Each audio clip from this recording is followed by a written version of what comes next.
শালা তো মোনা বৌদি একা একা স্নান করছে।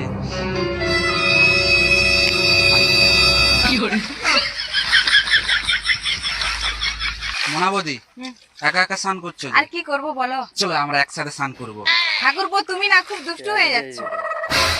না মোনা বৌদি, তোমাকে আমি সাবুন লাগিয়ে দেবো। না না, তোমার বউ এখন দেখে ফেললে কি আরে হবে আমার বলো বউ তো? এখন আসবে না, তুমি পা বাড়াও। আমার বউ এখন রান্না করছে, সে এখন আসবেই না, ঠিক আছে?